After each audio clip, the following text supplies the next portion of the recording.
In 2003, Ducati pulled the covers off the Multistrada 1000 DS, and the motorcycle internet went absolutely nuclear.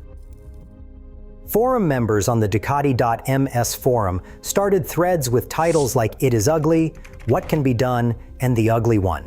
Reviewers said it looked like it had fallen out of the ugly tree and hit every branch on the way down. One forum member actually coined the nickname Uglystrada, and it stuck for years.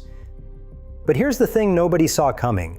That same motorcycle nameplate, the one people were begging Ducati to kill, eventually became the company's best-selling model and led Ducati to back-to-back record sales years. And the Multistrada is not even close to the only bike this happened to. The motorcycle community has a bizarre, almost predictable habit. We see something new, we hate it, we roast it online, and then 5 years later, we are all fighting each other on the used market trying to buy one. Today, we are going to pull the receipts. Real forum posts, real reviews, real quotes from journalists who had to eat their words. The internet was wrong about a lot of motorcycles, and honestly, it is kind of hilarious. Before we get into the specific bikes though, we need to talk about why this keeps happening. Because this pattern did not start with internet forums. It goes back decades. In 1981, Suzuki revealed the Katana at the Intermot motorcycle show in Cologne, Germany, and the reaction from the global motorcycle press was immediate rejection. One Australian motorcycle outlet put it perfectly when they wrote that the world's motorcycle media hated it because it was just too bizarre to succeed.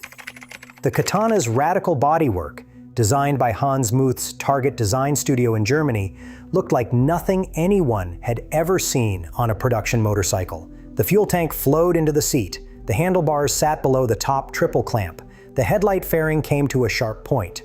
It looked like a spaceship had landed in a motorcycle showroom. Cycle World's original 1981 review captured the split reaction perfectly. Some people said the Katana was the most beautiful motorcycle they had ever seen, and other people said it was the ugliest motorcycle on earth. There was essentially no middle ground. You either loved it or you wanted it gone. That bike remained in production in various forms for nearly 2 decades, with a Japan-only final edition in 2000, and is now universally regarded as one of the most important motorcycle designs in history. It fundamentally changed what a production sport bike could look like. So this problem, this knee-jerk hatred of anything new, is not an internet thing. The internet just gave it a megaphone. There is actually a name for the underlying psychology here.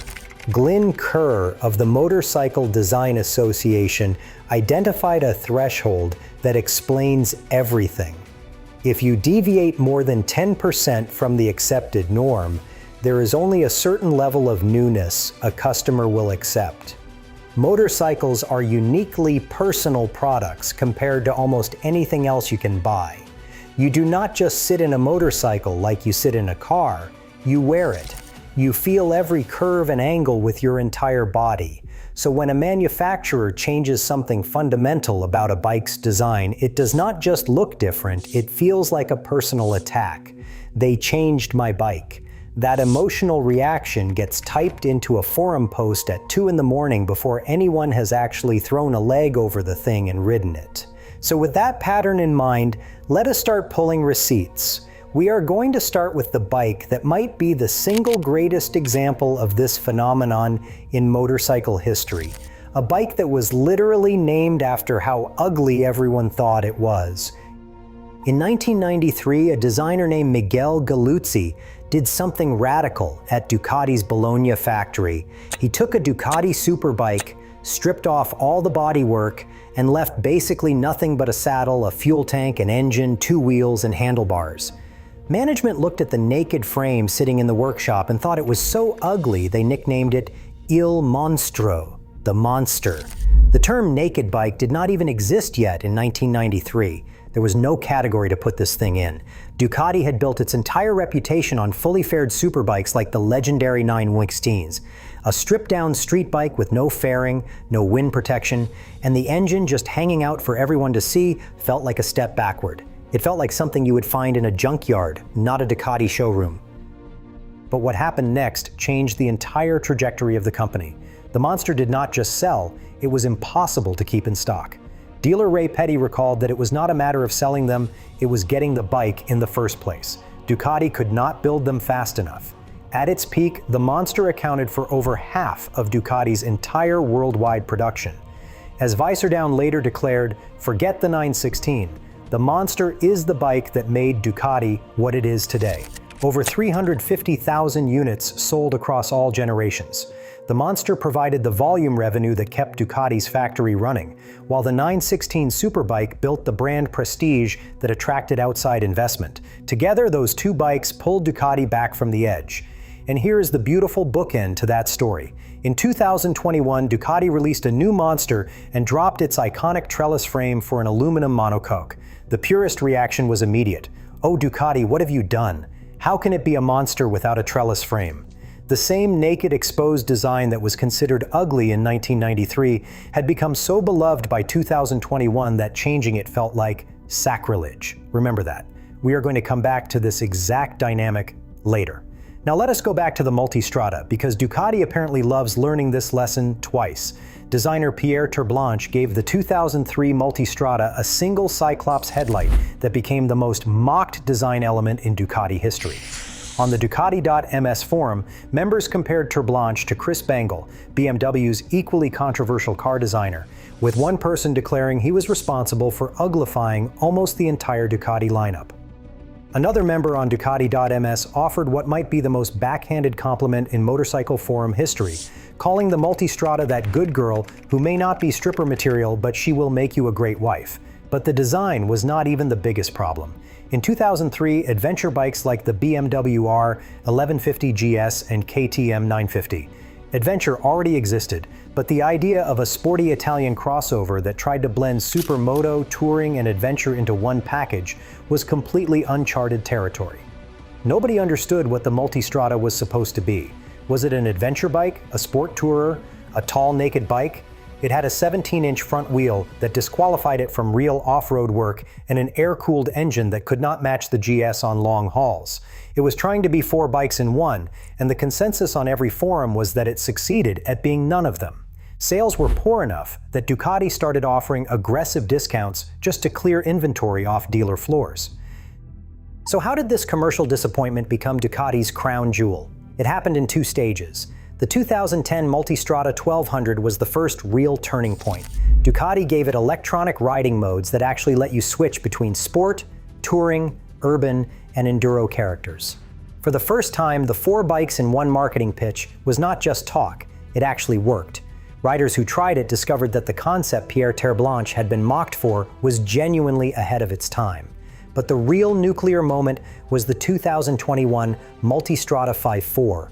That bike-packed radar, assisted adaptive cruise control, Ducati's first V4 Gran Turismo engine, and a level of electronic sophistication that nobody expected from a company known for making temperamental Italian exotics that needed valve adjustments every Tuesday.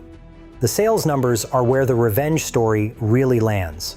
The Multistrada V4 sold nearly 10,000 units in 2021, making it Ducati's #1 model and helping drive the company to a then-record 59,447 total sales. Then 2022 blew past that with 10,716 Multistradas and a new company record of 61,562 total deliveries. And 2023 brought another 10,480 Multistrada sales, making it Ducati's third best year ever. The bike that forum members wanted dead became the company's flagship product 3 years running. Ducati's own corporate history now calls the Multistrada the real turning point, not only for the family, but for the brand as a whole. And in 2026, the Multistrada Vive 4 RS sits at nearly $40,000 with 180 horsepower from a Desmosedici Stradale engine derived from their MotoGP program. From Uglystrada to the most expensive and most advanced adventure sport bike on the planet. That is not a redemption arc, that is a revenge arc. Now let's talk about a completely different kind of controversy. The Ducati got roasted for being ugly overall, but the BMW S1000RR got destroyed over one single design choice, one headlight. When BMW unveiled the S1000RR Superbike in 2009, the motorcycle internet did not care about the specifications. All anyone could see was that the left headlight was a small round projector beam and the right was a larger angular lamp. The result made the bike look like it had been punched in the face. The S1000RR forum ran a poll titled, "Who thinks the headlights are fugly and who likes them?" and that poll ran for years. Members posted comments saying they really butchered those headlights and it makes me angry, and my bike looks like it got punched in the headlight and one of them was swollen shut. Over on rival Kawasaki ZX-10R forums, members were actually photoshopping symmetrical headlights onto the BMW just to show what it should have looked like.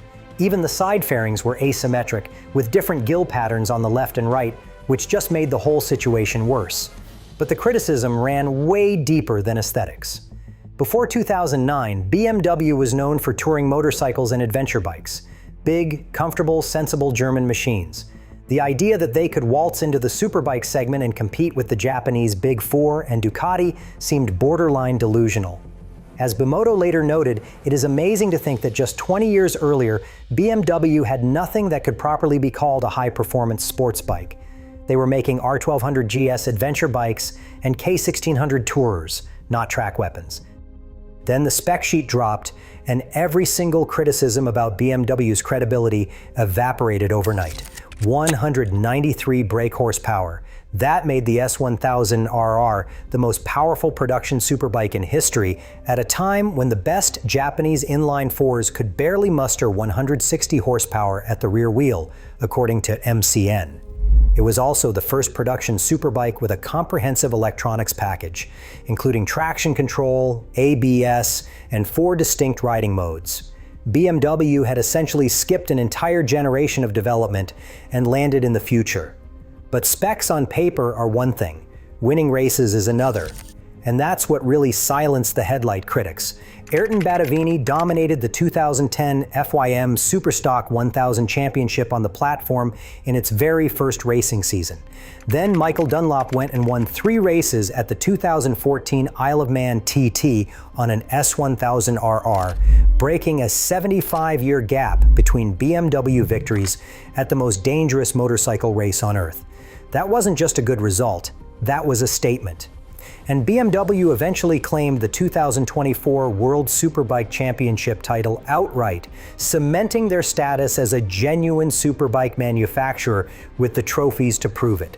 The forum sentiment completely inverted over those years. One member captured the entire arc beautifully in a single post, writing that when the S1000RR was introduced, he hated the asymmetry, but later the bike started growing on him and he loved everything about it from the performance to the design. Another said the asymmetric headlights became a badge of honor because when you see them coming at you from a distance, you know serious business is on its way. And here is the ultimate irony. When BMW finally went symmetrical with the 2019 redesign, fans actually mourned the loss. People who spent years calling those headlights ugly were now angry that BMW had changed them. MCN reported in 2025 that S1000RR UK sales reliably pass 600 units a year, while rival superbikes struggle to hit 200. It outsells the Ducati Panigale V4 by a factor of 2 in Britain. The bike with the face only a mother could love became the undisputed sales king of the superbike segment. If you are enjoying this deep dive into motorcycle history, hit subscribe. I cover stories like this every week, and the next bike we are about to talk about might be the wildest turnaround of them all. If you want to see the single most dramatic journalist reversal in modern motorcycle history, we need to talk about the Harley Pan America. Because nothing, and I genuinely mean nothing, generated more pre-ride mockery than Harley Davidson announcing they were building an adventure motorcycle. The Cruiser Company, the Chrome and Leather Company, building a BMW GS competitor. In 2021, ADVrider's Lance Oliver captured the industry mood perfectly when he admitted that, like many doubters, he snickered a bit when the Pan America was first announced. And he wasn't alone. Ultimate Motorcycling's reviewer wrote that when he heard Harley plan to produce an adventure motorcycle, he had significant doubts about what a company known for producing big, heavy, air-cooled cruisers could possibly know about the adventure motorcycle market. Ride Apart took one look at the styling and called it a face only a mother can love. Adventure Motorcycle magazine questioned whether Harley had simply tossed some brand name components onto an untested power plant and called it an adventure motorcycle. The skepticism was absolutely everywhere. On ADVrider forums, on Reddit, on every motorcycle YouTube comment section, the consensus was almost unanimous. Harley-Davidson has no business building an adventure bike, and whoever approved this project clearly lost a bet. And then journalists actually got on the thing and rode it. The reversal was so fast it gave people whiplash. The same Lance Oliver who snickered wrote after his first test ride that Harley had produced an impressive motorcycle, and in all sincerity he must have one. He specifically noted this was coming from someone who had owned exactly 0 Harley-Davidsons over a 30-year-plus riding career. Think about that for a second. 3 decades of riding, and he had never once been tempted by a Harley. One ride on the Pan America, and he was reaching for his wallet. Ultimate Motorcycling skeptic, the one who questioned what Harley could possibly know about adventure bikes, concluded his review with a spoiler alert that the motor company nailed it. Adventure Motorcycle magazine, which questioned the entire premise of the project, described their first riding impressions as more akin to a passionate love affair than a polite introduction. These are not obscure bloggers. These are the most respected adventure motorcycle publications on the planet, and every single one of them did a complete 180-degree reversal after actually riding the bike. By August 2021, the Pan America Special had become the #1 selling adventure motorcycle in North America. It sold out its entire dealer allocation. Approximately 2,500 units moved in the US that year, competing head-to-head with BMW's established adventure lineup of approximately 6,800 units. Now I want to be honest here, because I do not do puff pieces on this channel. By 2023, low-mileage Pan Americas started appearing on the used market at steep discounts, which suggests some of that initial enthusiasm may have cooled. First-year excitement and actual long-term ownership loyalty are two different things, but the launch to first ride narrative, that complete 180 from every single major motorcycle publication, remains absolutely unmatched in modern motorcycle journalism. No other bike has generated that dramatic of a reversal in such a short time frame. Let's shift gears to something completely different now, because sometimes the bike everyone dismisses isn't ugly or controversial, it's just small. When Honda launched the Grom in 2013 at a price of $2,999, the dismissals were instant and almost universal. 10 horsepower, 12-inch wheels, and a top speed that would not keep up with highway traffic. Bennett's Bike Social advised readers not to try and find a reason for the Honda Grom, and that if you question why, it is not for you. The general vibe across forums and comment sections was clear. It is a toy. Why would a grown adult ride this thing? It is not a real motorcycle. The Grom did not slowly win people over. It did not gradually change minds. It absolutely exploded into the market like nothing Honda had anticipated. Honda's own Colin Miller admitted the success was a little bit of a surprise, which is corporate speak, for we had no idea this was going to happen. Dealers literally could not keep them in stock. Honda spokesperson John Seidel reported they were pretty much pre-sold as they came out of the crates. And here is the wild part. Even Honda employees could not buy Groms directly from the manufacturer.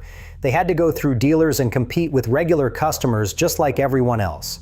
The numbers are genuinely staggering for a 125cc motorcycle that costs less than most used bikes. Over 750,000 units sold worldwide by 2021, 50,000 plus per year in Thailand alone, 8,000 to 10,000 annually in the United States, making it one of the best-selling street motorcycles in the entire country. It won Motorcycle USA Motorcycle of the Year in 2014. It spawned a massive aftermarket ecosystem of turbo kits, race bodywork, and custom parts. And it birthed an entire Honda Minimoto lineup, including the Monkey 125, Super Cub C125, Trail 125, and Dax 125. The toy that was not a real motorcycle turned out to be one of the most strategically important platforms Honda has launched in the 21st century. And then there is the Suzuki V-Strom, which might be my personal favorite story in this entire video. The V-Strom did not even get the dignity of being hated for something controversial or boundary pushing. It was just hated for being plain old ugly. New Atlas delivered what might be the greatest motorcycle review insult of all time when they wrote that from the moment the big DL1000 lumbered onto the scene in 2002, it had a face like a dropped pie. They called the entire V-Strom range hideous but uber practical, which is not exactly the kind of tagline Suzuki's marketing department was hoping for. Auto Evolution ran an entire editorial about the beak design, noting that the V-Strom 650 had not received the warm enthusiast welcome Suzuki may have expected. Au contraire, they wrote, some riders were not at all shy to say the bike is fugly.